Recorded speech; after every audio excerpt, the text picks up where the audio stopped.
So hello guys, आशा करता हूँ आप सब लोग एकदम मज़े में होंगे। तो जैसे कि हमने फर्स्ट पार्ट कंप्लीट कर लिया था, हमारा जो डेफिनेशन क्लोज है सीआरपीसी का सेक्शन 2, उसको अब सेकंड पार्ट में जो भी हमारे बचे हुए डेफिनेशंस हैं उनको हम कंप्लीट करेंगे। आपको मैं शुरू में भी ये बात बोल देता हूँ, अगर आपको वीडियो के रिगार्ड में कुछ भी चेंज लगता है या आपको लगता है ये चीज़ सही नहीं है या ऐसे होनी चाहिए वैसे होनी चाहिए, आप कमेंट सेक्शन में बताइए, उस पर हम ज़रूर अमल में उसको लेकर आएंगे। तो अभी शुरू करते हैं। तो हमारा जहाँ तक मेरे को याद है लोकल जुरिडिक्शन तक हो गया था। अब इसके बाद आते हैं हम के पार्ट पर, जो हमारी बात करता है मेट्रोपॉलिटन एरिया। ये जो मैं बता रहा हूँ, ये जो डेफिनेशन क्लोज है, अगर आप सीधा सेकंड वीडियो से जुड़े हैं तो मैं आपको बताता हूँ। हम इसके अंदर सीआरपीसी के चैप्टर्स के साथ डील कर रहे हैं, जिसमें अभी तक मैंने शॉर्ट ट्रिक्स के बारे में बताया कि अगर आपको सीआरपीसी का जो डेफिनेशन क्लोज है, जो कॉम्पिटिटिव एग्जाम वगैरह में आता है, या आपको वैसे कॉलेज वगैरह के लिए याद कर रहे हैं, आप लॉ स्टूडेंट है या फिर लॉयर हैं, आपको अगर दिक्कत आती है तो आप शॉर्ट ट्रिक्स में जाकर वो चीज़ें देख सकते हैं। वीडियो के अंदर लिंक आपको ऊपर मिल जाएगा आई बटन में, तो आप जाके देख सकते हैं। आपको ईजिली से वो चीज़ें याद हो जाएंगी, बड़े ही अच्छी तरीके से उसमें वो चीज़ें समझाई गई हैं कि कैसे मिनोमिक जो कहते हैं शॉर्ट ट्रिक से आप कैसे रिलेट करके उन चीज़ों को याद कर सकते हैं। और एक वीडियो में मैंने जो डेफिनेशंस है वो कंप्लीट मतलब आधी डेफिनेशंस कवर कर दी हैं। अब ये सेकंड वीडियो है उसी पार्ट की, जिसमें मैं बाकी जो बचे हुए हैं हमारे के से लेकर वाई तक उनको ख़त्म कर दूंगा। जल्दी से मैं आपको एक एक चीज़ का डिकोड करते हुए समझाते हुए चलता हूँ। पहली बात क्या कर रहा है कि जो क्लोज है वो बात कर रहा है मेट्रोपॉलिटन एरिया। देखिए क्या होता है, एक होता है मेट्रोपॉलिटन एरिया, एक होता है नॉर्मल वाला एरिया। तो मेट्रोपॉलिटन अगर एरिया में आप हो तो वहाँ पे जो जुडिशियल मजिस्ट्रेट होते हैं, जुडिशियल मजिस्ट्रेट को हम मेट्रोपॉलिटन मजिस्ट्रेट बोलते हैं। हम जुडिशियल मजिस्ट्रेट वहाँ पे नहीं बोलते, हम वहाँ पे उनको बोलते हैं एमएम, यानी कि मेट्रोपॉलिटन मजिस्ट्रेट। सीएमएम होते हैं, एमएम होते हैं, chief metropolitan magistrate, metropolitan magistrate. और जैसे यूपी वगैरह हो गए, यहाँ पे हम बोलते हैं, यूपी में गाजियाबाद हो गया, यहाँ हम बोलते हैं जेएम, यानी कि judicial magistrate. Judicial magistrate first class, second class और चीफ जुडिशियल मजिस्ट्रेट। तो मेट्रोपॉलिटन एरिया में, लेकिन मेट्रोपॉलिटन एरिया कहते किसको है? अगर हम डेफिनेशन क्लोज की बात करें तो वो कहता है metropolitan areas means the area declared और deemed to be declared under section 8 to be a metropolitan area. यानी कि सेक्शन 8 के अंदर जो डिफाइन कर रखा है, तो जैसे वो डिफाइन कर रखा है वैसे ही उस एरिया को मेट्रोपॉलिटन एरिया कह देते हैं। तो मैं आपको सिंपल से एक बात बताऊं, जहां पर 1 मिलियन लोग या उससे ज़्यादा लोग रहते हैं, 1 मिलियन यानी कि 10 लाख या फिर 10 लाख से ज़्यादा लोग रहते हैं, उसको मेट्रोपॉलिटन एरिया बोला जाता है। जैसे हमारा हो गया दिल्ली, हो गया बेंगलोर, हो गया या आपका मुंबई हो गया, तो ये सब मेट्रोपॉलिटन एरियाज में आते हैं। दिल्ली के अंदर भी मेट्रोपॉलिटन मजिस्ट्रेट होता है, जुडिशियल मजिस्ट्रेट नहीं होते। इस चीज़ का आप ध्यान रखिए, ये क्वेश्चन भी कई बार आ जाता है। और आपसे कोई पूछ भी सकता है जनरली तौर पे कि भाई दिल्ली के अंदर एमएम को मतलब मजिस्ट्रेट्स आपको क्या बोलते हैं जो जुडिशियल कोर्ट में बैठते हैं। तो इस चीज़ में कंफ्यूज बिल्कुल भी ना होइएगा। अगले पे आते हैं नॉन कॉग्निजेबल ऑफेंस। मैंने आपको फर्स्ट वीडियो में कॉग्निजेबल ऑफेंस बता दिया था, अब इसके अंदर नॉन कॉग्निजेबल ऑफेंस। तो नॉन कॉग्निजेबल ऑफेंस आपसे कहीं पूछा जाए या कहीं आए, या फिर नॉन कॉग्निजेबल केस पूछा जाए, तो इसके अंदर एक चीज़ आपको कहनी है कि भाई जिसमें पुलिस ऑफिसर को अथॉरिटी नहीं है कि वो किसी पर्सन को अरेस्ट करे विदाउट वारंट। ठीक है, तो हम आते हैं अगला एल पॉइंट पे, यानी कि हमारा नॉन कॉग्निजेबल केस। मैंने आपको फर्स्ट वीडियो में कॉग्निजेबल केस के बारे में बताया था, इधर मैं आपको बताता हूँ non cognizable case. Cognizable case ये होता है जिसमें पुलिस को अथॉरिटी है कि वो बिना वारंट आपको अरेस्ट कर सकते हैं, बट नॉन कॉग्निजेबल केस में पुलिस को अथॉरिटी नहीं है। अगर उसको आपको अरेस्ट करना है तो यहाँ पर आपको वारंट लेकर आना पड़ेगा। किससे? मजिस्ट्रेट साहब से। कौन से वाले? जुडिशियल। ठीक है, तो उसको पहले वहाँ जाके वो लाना पड़ेगा आपका वारंट, तभी वो अरेस्ट कर सकते हैं। अगर वारंट नहीं है तो वो नॉन कॉग्निजेबल केस और नॉन कॉग्निजेबल ऑफेंस में आपको अरेस्ट नहीं कर सकते। अच्छा, क्वेश्चन है मेरे मन में आया था कि मैं ये पूछूं, हालांकि मैं एक छोटी सी वीडियो बनाऊंगा, कुछ क्वेश्चंस पूछूंगा और एक्सपेक्ट करता हूं कि आप उसमें आंसर देंगे, बट मैं इसका आंसर भी आपको अभी बता देता हूं। यानी मैं क्वेश्चन बताता हूँ, आंसर नेक्स्ट में बताऊंगा। अगर मान लीजिए पुलिस ने को किसी ऑफेंस की इंफॉर्मेशन आई, पुलिस वहाँ गई, वहाँ पर उस पर्सन ने कॉग्निजेबल केस भी ऑफेंस कर रखा है और नॉन कॉग्निजेबल ऑफेंस भी कर रखा है। तो ऐसे में पुलिस उन दोनों ऑफेंसेस को क्या बोलेगी? या तो हो सकता है पुलिस एक को कॉग्निजेबल ही बोले और जो नॉन कॉग्निजेबल है उसको नॉन कॉग्निजेबल ऑफेंस बोले, और जो कॉग्निजेबल ऑफेंस है उसको कॉग्निजेबल ही बोले। या फिर ऐसा हो सकता है पुलिस दोनों को ही नॉन कॉग्निजेबल बोले, या ये भी हो सकता है पुलिस कॉग्निजेबल बोले। या फिर फोर्थ पॉइंट में ये हो सकता है कि पुलिस को कहीं से परमिशन लेनी हो। तो आप बताइए इसमें क्या हो सकता है? अगर किसी पर्सन ने दोनों सेक्शंस उस पर लग रहे हैं, समझ रहे हो ना आप क्वेश्चन, उस पर दोनों सेक्शन लग रहा है, उस पर कॉग्निजेबल ऑफेंस भी लग रहा है और उस पर नॉन कॉग्निजेबल ऑफेंस भी।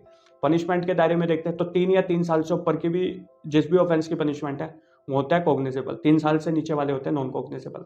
तो मान लीजिए उसने 3 साल से नीचे की भी कम वाले पनिशमेंट वाले भी ऑफेंस करा हुआ है और 3 साल या फिर 3 साल से ऊपर वाला भी कोई एक ऑफेंस करा हुआ है, जो सेक्शंस उस पर लगे हुए हैं, तो ऐसे में उसको कॉग्निजेबल केस बोला जाएगा, नॉन कॉग्निजेबल केस बोला जाएगा, या जो सेक्शन नॉन कॉग्निजेबल के हैं नॉन कॉग्निजेबल केस ही बोला जाएगा, या जो सेक्शन कॉग्निजेबल केस के हैं कॉग्निजेबल केस बोला जाएगा।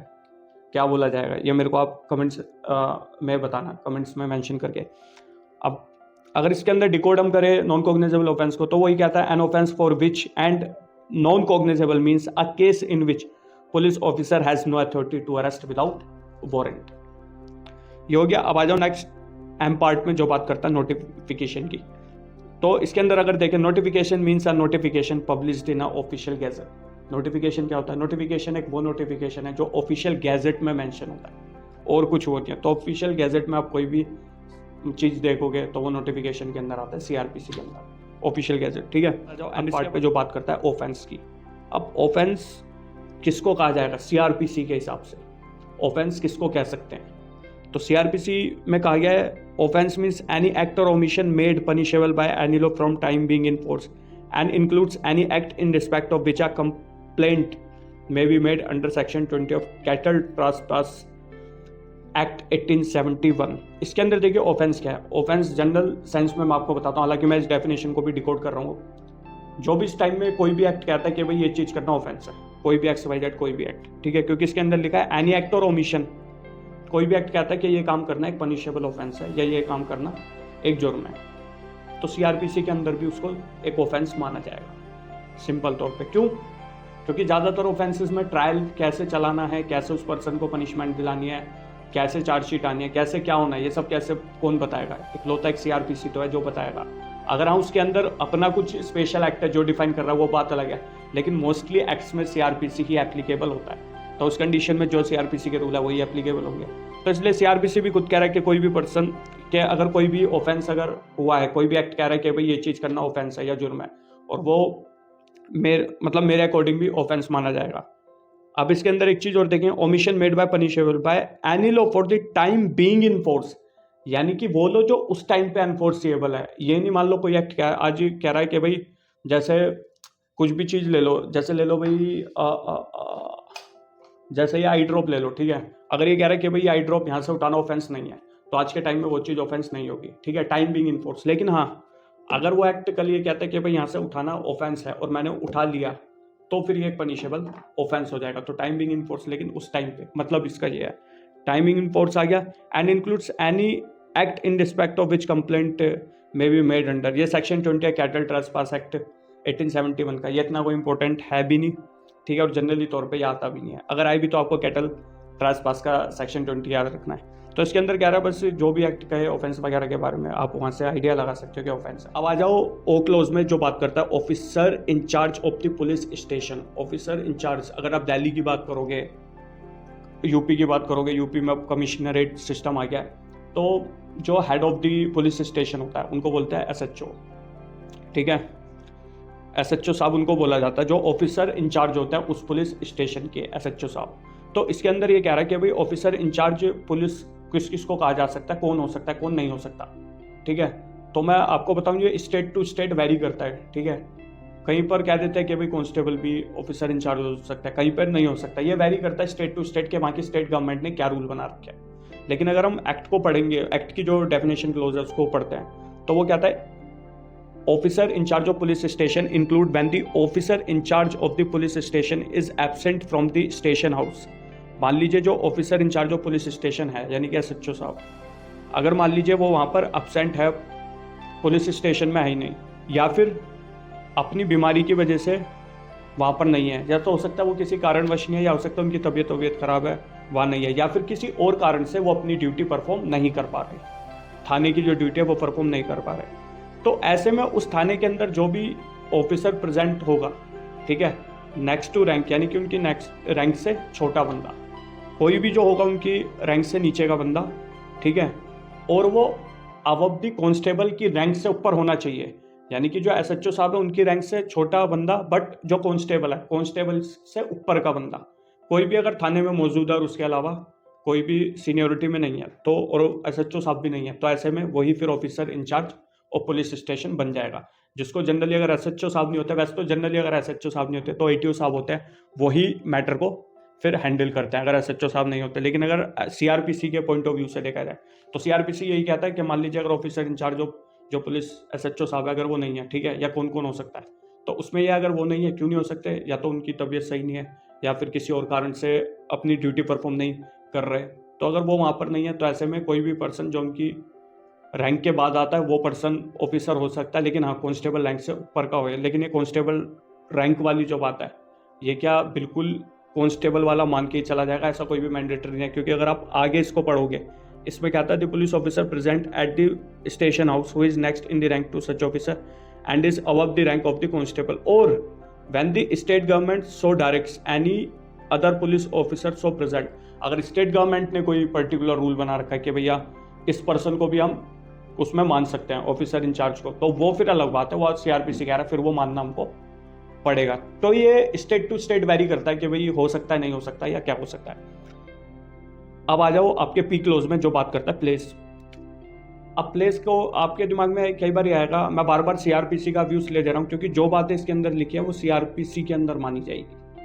अब प्लेस की बात कर रहे हैं, अगर सीआरपीसी के अंदर कहीं आप प्लेस कहीं मेंशन करते हैं तो वो प्लेस क्या क्या हो सकता है। देखिए, कोई भी हाउस है वो प्लेस हो सकता है, कोई भी बिल्डिंग है वो प्लेस हो सकता है, कोई भी टेंट है, मान लीजिए कहीं टेंट लगा हुआ है तो वो भी प्लेस के अंदर आएगा, कोई भी व्हीकल है, आप गाड़ी में हो, आप बाइक पे हो, आप कैसे भी हो, तो वो व्हीकल भी प्लेस के अंदर आएगा। मान लीजिए आप गाड़ी में बैठे हैं तो वो भी एक प्लेस है, या फिर कोई वेसल है तो कोई वेसल वगैरह भी है तो भी उसको प्लेस के अंदर माना जाएगा। तो क्या क्या हो गया, house, building, tent, vehicle, vessel, ये आगे समझ, ये प्लेस के अंदर इंक्लूड होता है, मतलब इनको प्लेस माना जाएगा। अब नेक्स्ट आ जाओ प्लीडर।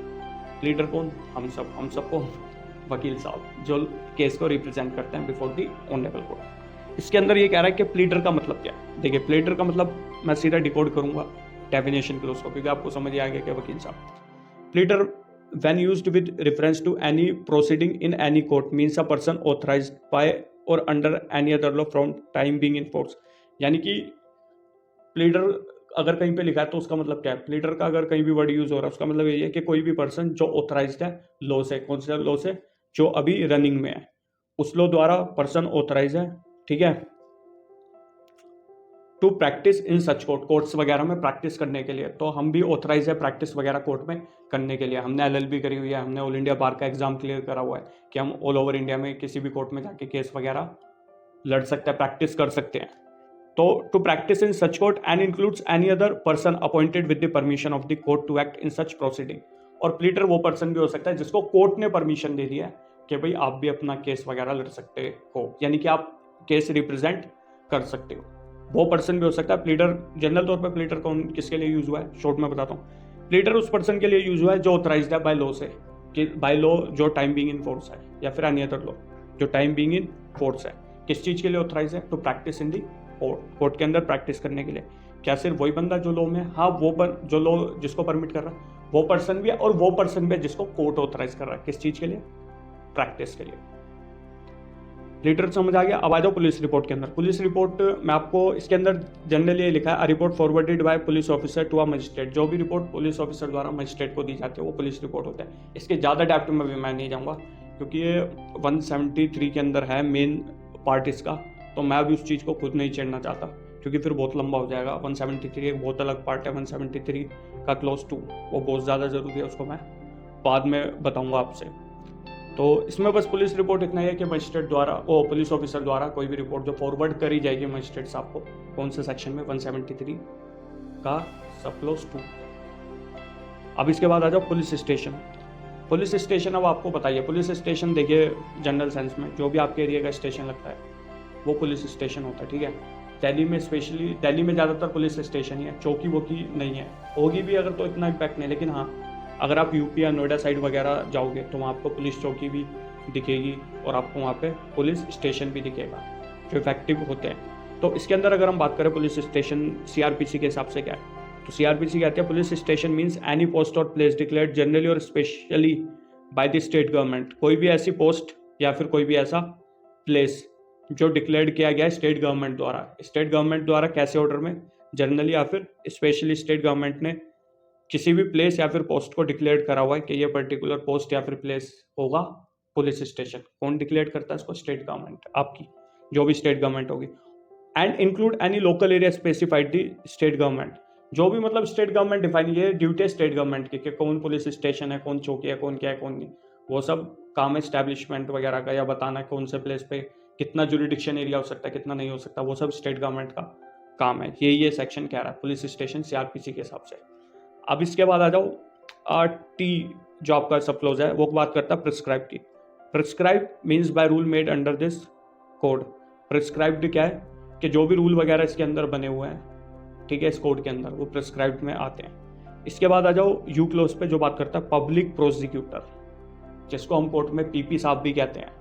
इसमें असिस्टेंट पब्लिक प्रोसिक्यूटर भी होते हैं, और इसमें पीपी पब्लिक प्रोसिक्यूटर होते हैं, जिनको हम सरकारी वकील भी कहते हैं। और जनरली इनको कोर्ट में हम पीपी साहब भी कह के बुलाते हैं, पीपी साहब। तो अगर इसके हिसाब से देखा जाए सीआरपीसी के हिसाब से पब्लिक प्रोसिक्यूटर का है, तो कहता है public prosecutor means any person appointed under section 24, यानी कि सेक्शन 24 बात कर रहा है किसकी, पीपी साहब की, पब्लिक प्रोसिक्यूटर की। तो कह रहा है कोई भी पर्सन अपॉइंट होता है सेक्शन 24 के हिसाब से, वो पीपी साहब हो सकते हैं। And include any person acting under the direction of public prosecutor, या तो पीपी साहब के कोई डायरेक्शन पे बंदा काम कर रहा है, उसको पीपी कहा जा सकता है, ठीक है।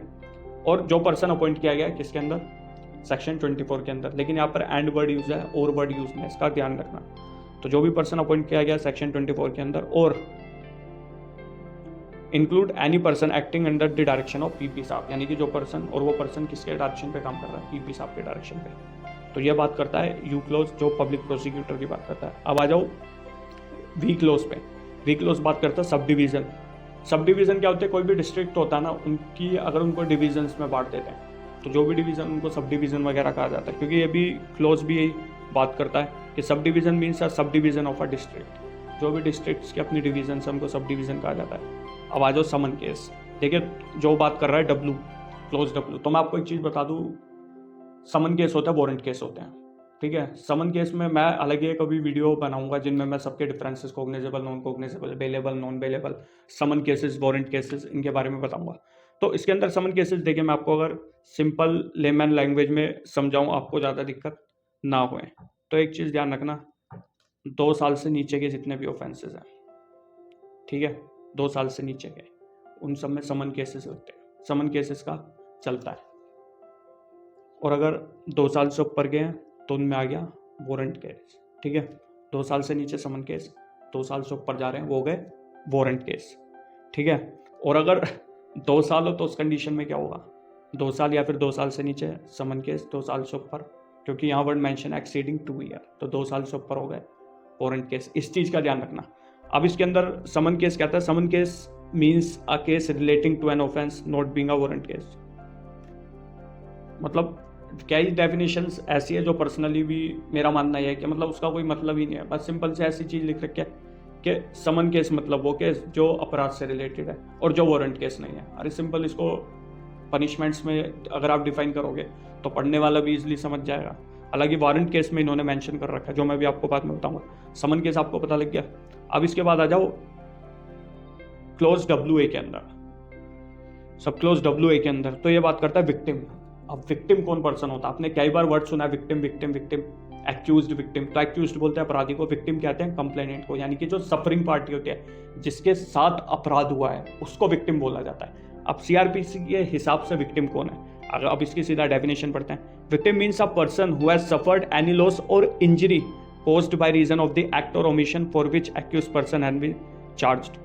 कोई भी पर्सन जो सफर्ड हुआ है किस चीज़ से, किसी लॉस या फिर इंजरी से, कोई भी पर्सन किसी इंजरी या लॉस से सफ़र कर रहा है, ठीक है, जो किसी पर्सन के एक्ट या फिर ओमिशन द्वारा की गई है, ठीक है। ये पर्सन कौन है, ये एक्यूज्ड है। जो एक्यूज्ड पर्सन है वो चार्ज्ड हुआ है, चार्ज्ड वही कि चार्जशीट वगैरह उसके खिलाफ आ रखी है, ठीक है, सेक्शंस वगैरह लगे हुए हैं, जो मैंने आपको इससे पहले वाली वीडियो में चार्ज का समझाया था, ठीक है। ये होता है विक्टिम, किसी भी लॉस या इंजरी वगैरह जो बंदा सफ़र कर रहा है, किसके द्वारा कर रहा है, एक्यूज पर्सन द्वारा, ठीक है, कर रहा है वो। अब इसके अंदर एक चीज़ ये हो गई, दूसरी चीज़ हो गई विक्टिम के अंदर कौन कौन आ सकते हैं, ठीक है।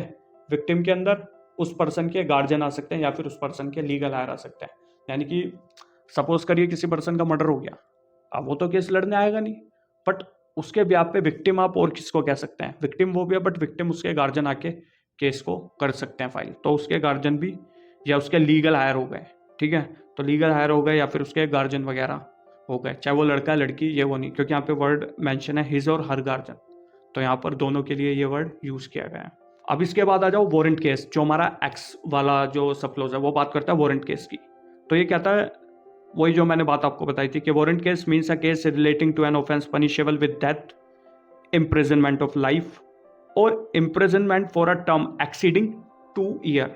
तो मोटा मोटा तौर पे समझ लीजिए 2 साल या से ऊपर, 2 साल से ऊपर किसी भी ऑफेंस की सजा है वो वारंट केस के अंदर आएगा। अब इसके अंदर लिख रखा है imprisonment for life punishable with death, तो 2 साल से ऊपर कहीं भी जा रहा है, वो 10 साल में जा रहा है, 15 साल में, 20 साल में डेथ हो रही है, उम्र कैद हो रही है, तो जितना भी ऊपर जा रहा है उस चीज़ पे आपको ध्यान देने की जरूरत नहीं, बस 2 साल से ऊपर जा रहा है, पर 2 साल या 2 साल से नीचे समन केस के अंदर, इस चीज़ को आप ध्यान रखना। इसके बाद आ जाओ वाई सब क्लोज, ये हमारा सबसे लास्ट है। तो इसके अंदर क्या था, word and expressions used herein and not defined but defined in the IPC have the meaning respectively assigned to them in that code. देखो सिंपल सी बात, वर्ड और एक्सप्रेशन, कोई भी वर्ड है या एक्सप्रेशन है, ठीक है, मान लीजिए वो सीआरपीसी के अंदर डिफाइन नहीं है, बट इसके अंदर वो वर्ड है, पर वो वर्ड डिफाइन का है, वो वर्ड डिफाइन है आईपीसी के अंदर। तो जो आईपीसी के अंदर वर्ड डिफाइन और सीआरपीसी के अंदर नहीं है, ठीक है, तो जो मीनिंग डिफाइन जैसे हो रखा है ना आईपीसी के अंदर, वैसा ही सीआरपीसी के अंदर माना जाएगा। कोई भी वर्ड है, कोई भी एक्सप्रेशन है, ठीक है, अगर हाँ सीआरपीसी ने खुद डिफाइन उस वर्ड को कर रखा है फिर तो कोई ज़रूरत ही नहीं आईपीसी में को देखने की।